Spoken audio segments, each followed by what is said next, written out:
Maria. Here. All right, thank you. We have one item for consideration today, and that's the amendment of the Santa Barbara Municipal Code, Chapter 14.20, and a proposed water regulations during the water shortage conditions.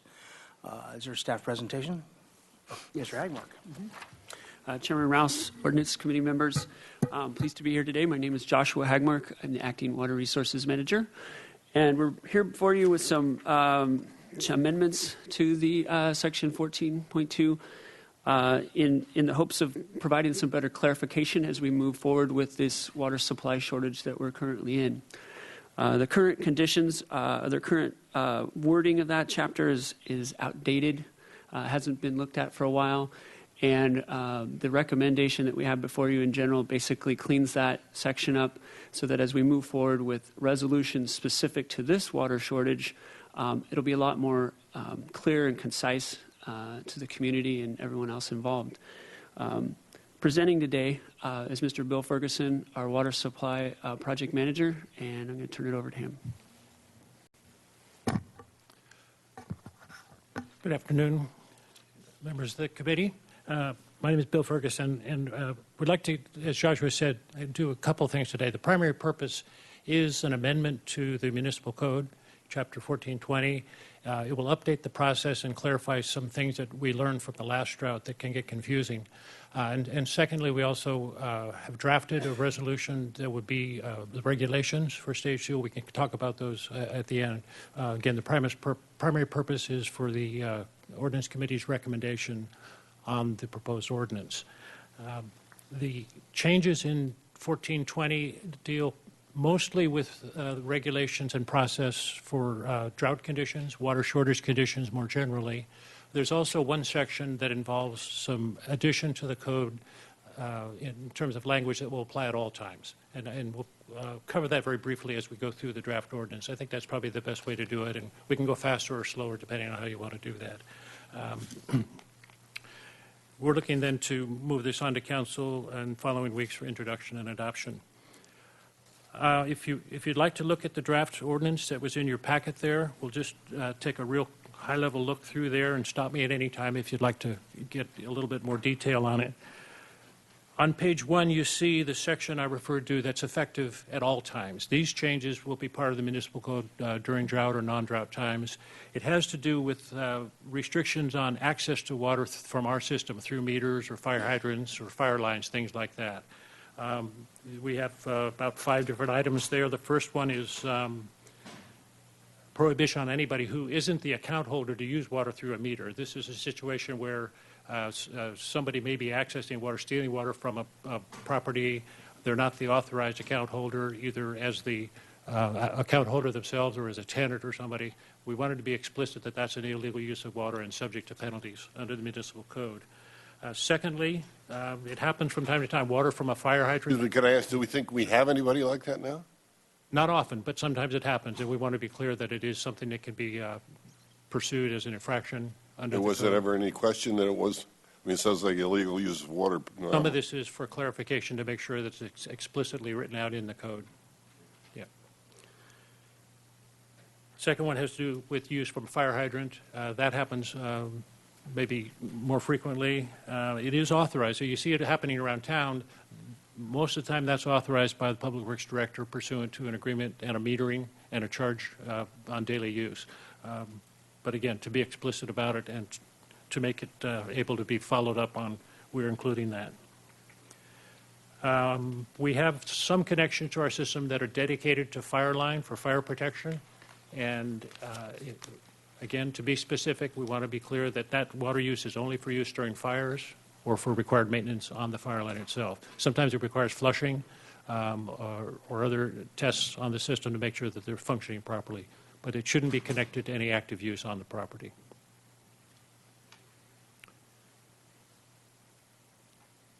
And another provision here addresses a situation where there is no meter at all on a connection. And again, sometimes those connections are made with authority of the Public Works Director, but otherwise that would be a prohibited act.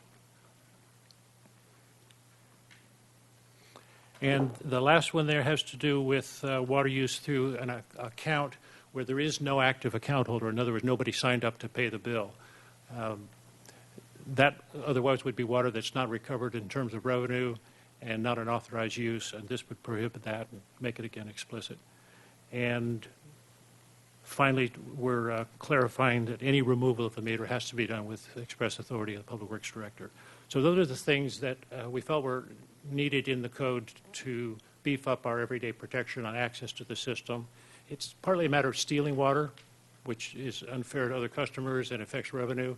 It's also a possible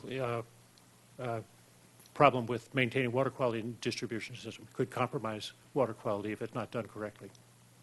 Ferguson had a question regarding the unmetered, or I guess the unidentified meter. So in certain type of multi-unit residences, the boat harbor, places like that, for example, obviously there's a meter that goes to the general area, but those aren't individually metered and it's used by individuals. Is that addressed in this, or is that? Would you be thinking of a private sub-meter beyond a master meter, for instance? Exactly. Those are private property, not regulated by this. Our authority and our interest is on the city meter that's the direct connection to the city distribution system. All right, thank you.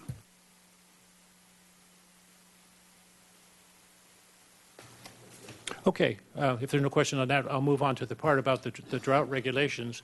One of the things that we learned during the last drought is that the right set of rules changes from time to time as the conditions change.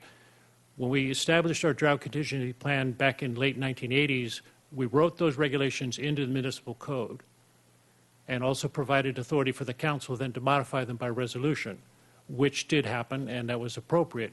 We ended up with a situation, though, where we had regulations that were not consistent. The municipal code had regulations that were predefined. Council would adopt newer, updated regulations by resolution based on actual circumstances at the time, and there was some inconsistency between the two. And that got to be confusing to the public and to the media as well. So we always recognized that that was an issue and meant to get to it sooner than now, of course, but as we made our preparations for the stage 2, we decided this is a good time to include that. So basically the proposal is to remove the specific regulations from the municipal code, retain the language that authorizes the council to set those regulations by resolution, and on any Tuesday, the council, or at any meeting, whether emergency meeting, special meeting, the council could make those changes as necessary to address the current situation. Now, it could be something other than drought. We've talked about could be a tunnel collapse. It could be a peak demand issue. The council needs the flexibility to act quickly to set those regulations on short notice to be able to address the current situation. So that's what the main purpose of this change is. And I will go through and highlight a few other things related to that section that's also being cleaned up. As I noted, we're incorporating the concept of water shortage condition, a more general term pursuant to state relationship and state law. We talked about how those regulations are adopted by City Council. There's a process for exemption that's been in place there. It's modified slightly to make that by the Public Works Director, subject to guidelines that are adopted by the Public Works Director, and those then could be appealed to the Board of Water Commissioners if there's a dispute about an exemption or a request for exemption from the regulations.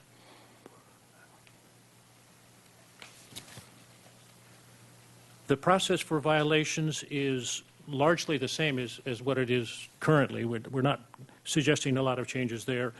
The Attorney's Office has suggested that we do add a reference to enforceable, to the rules being enforceable under the process in this section and also other sections of the code so that it can be more broadly enforced as an infraction or as an administrative violation. And that will give us more flexibility as we're dealing with situations down the line. The penalties and charges, the structure there is maintained pretty much the same. It speaks in terms of first, second, third, fourth, and subsequent violations. The first one is a written notice. It's important to get people a chance to know what's going on out there, what the rules are, and allow us to help them comply with the rules. And that's going to be a big part of our emphasis, particularly during this stage 2 coming up.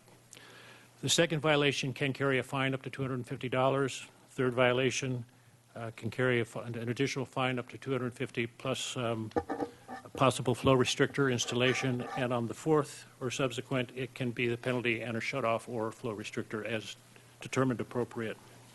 We are making one change to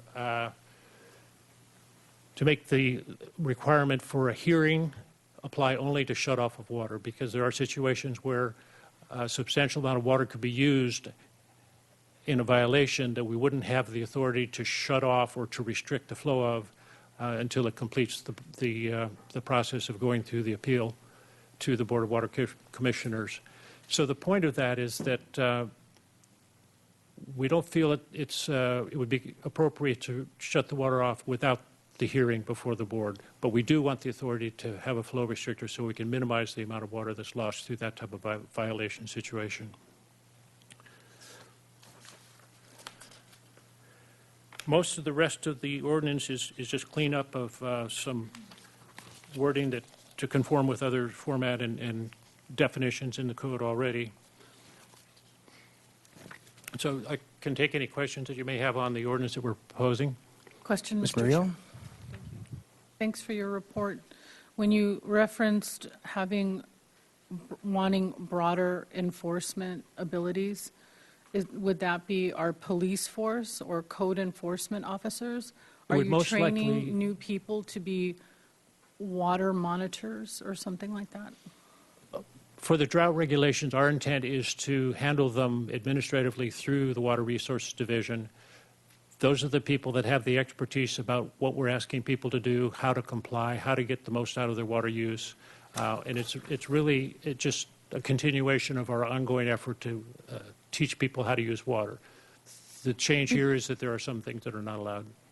Can you describe what happens, say, now, if somebody's tapping into a fire line or a water or a hydrant, a fire hydrant? So what city employee is it that takes a note or says something to the violator?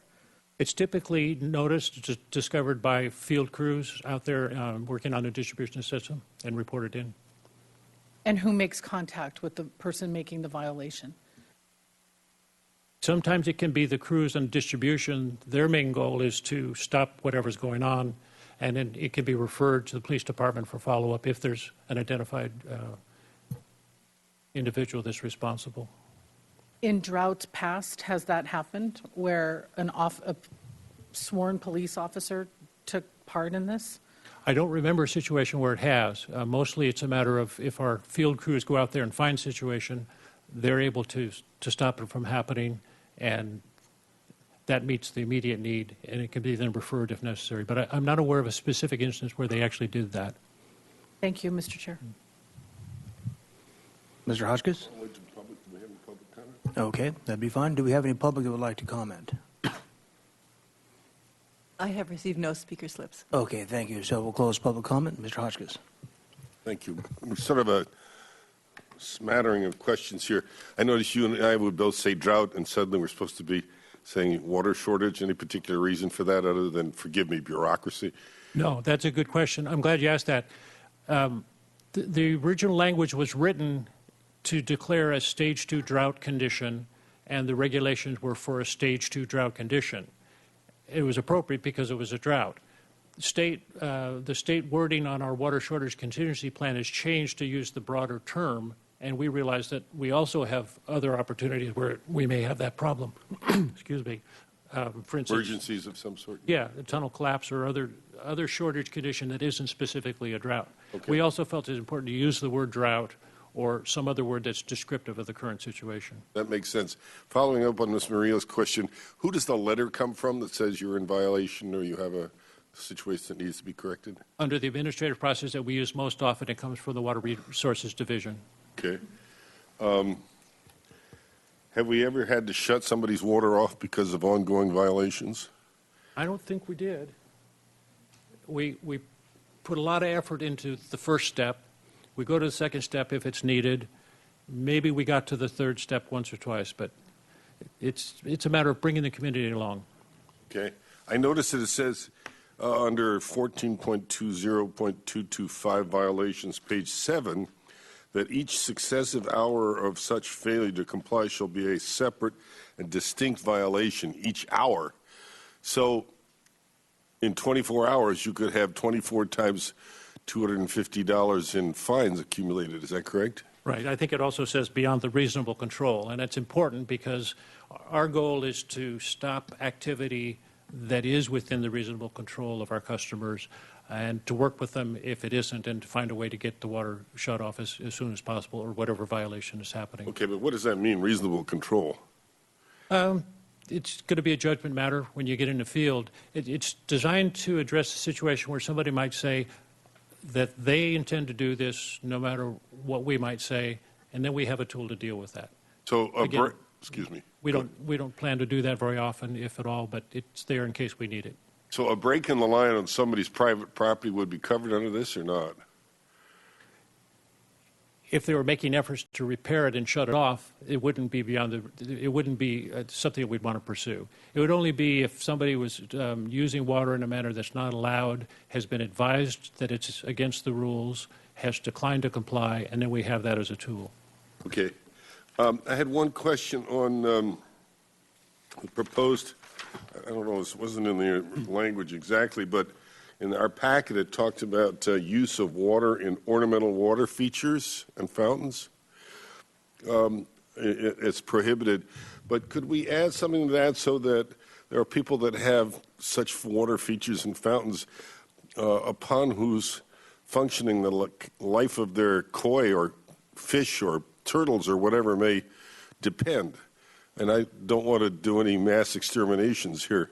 Right. How can we get around that? That's actually part of our second discussion today. In the resolution is where the actual rules are, and we do want to get some feedback on that and So I make should a hold note off of on that one. I want me to wait till then? Well, yeah, but to answer the question, we agree with that, and it's not our intent to prohibit that type of use where there are fish or something involved in the pond. This is for fountains and other ornamental water features where there's water flowing and there aren't fish involved. Okay, so, for instance, the turtles at La Cata would be okay? I hate to see them dried up. And I would think that if the fish are okay, the turtles would be okay too. Okay, for so consistency. they're even going to be with our- excluded from yeah. this, what sounds like a draconian rule here.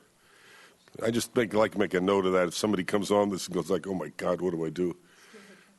Make sense? Right. Want to Chairman kill the Rouse, fish here. What? Chairman Rouse, Ordinance Committee Member Hotchkiss, this is actually something that the state has also, they recently came out with their regulations as well that they're asking all communities, and they also recognize the fountains as an easy way to reduce our water usage. And again, I think there's getting around the idea we're not looking to take away someone's koi pond or anything like that. We're not going down that route. This is the idea of just getting rid of the ornamental fountains that serve no other purpose but to celebrate water. Well, sometimes that's important. If you live near a freeway, having a little fountain make a little noise makes a heck of a difference between a habitable space and something less enjoyable. So I'm a little worried about that draconian measure. You sit and write this up in Sacramento, you write laws. Well, it sounds great. I, first off, really doubt how much water we're losing through evaporation, although I noticed that the Dolphin Fountain is now shut down at the foot of State Street. Anyway, I want to be sure that we make it clear that we're not being overzealous in this for what sounds like good but really isn't good reasons. Yeah, I mean, it is surprising, but fountains actually use a lot of water. There's a lot of evaporative losses because it's constantly moving and being trickling down. So it's actually a lot more water lost than people would recognize. And it's very symbolic. Fountains have historically been a celebration of abundance of water. And in this case, we're asking for, during extraordinary times, to turn off those type of fountains. And I think certainly there's other ways to disguise noise if that's what it's for, but this is something we're asking the community to do in a situation that's unique. Well, I think it's symbolic insofar as the city does it, like the Dolphin Fountains or the fountains along State Street, that's fine. I just don't want to see this overextended to private sector. Mm-hmm. Are these violations just physically noticeable violations, or are we going to be doing meter usage monitoring over and above the billing cycle? And this question comes from a few constituents that are projecting out to the meter transponders at some point in time, and where that conversation goes. So just curious to see if obviously we monitor use, but we do it vis-a-vis our billing system. are violations going to be noticed? Obviously, big spikes, like Mr. Hotchkiss brought up, a household leak would make a big spike. But are they going to lead, can they lead to violations, or is this going to be an observable phenomena, somebody washing off their driveway? These regulations are based on primarily on behavior. Behavior is the type of thing that we're getting at here because that's the water use that we want to avoid, both for the actual savings in the water and also the awareness of the situation that we're in, the condition, because that then breeds other conservation just by being mindful of what's going on. But it is observed behavior. We won't. Our meter reading is done once a month. It's there's no capabilities of seeing what people are doing on a regular basis, and that's not where we're going with this at all. Maybe Ms. Wan knows this question. This process, are we going from here to full council? Is this going to go to consent? How do we, will this be a full agenda item? The reason I ask that is because there's a lot of really nice information that the public should.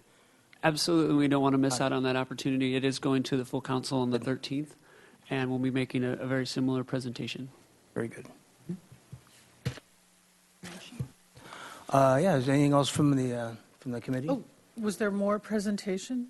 No, just only if you have other questions. I move the staff recommendation. We've considered it, and we'll forward this to the city council for introduction and adoption.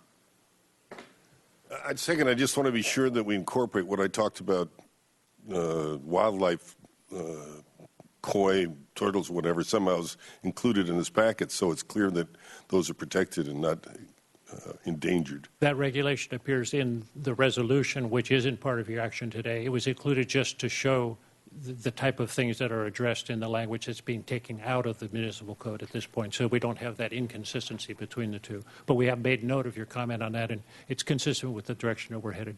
Okay, is there somewhere in there in our packet that refers to that other than, because I didn't see it? It's probably what you were referring to. It's the Attachment 2, page 3. The use of water and ornamental water features and fountains is prohibited. Item E, yeah. Yeah. Right, that's what I was referring to. Yeah. So is the maker of the motion comfortable with Mr. Hotchkiss's Yeah. turtle opt-out? Yes. Okay, very good. Then we have a Second. motion second. All in favor? Right? Aye. Aye. Very good. Vote passed unanimously. And we are adjourned.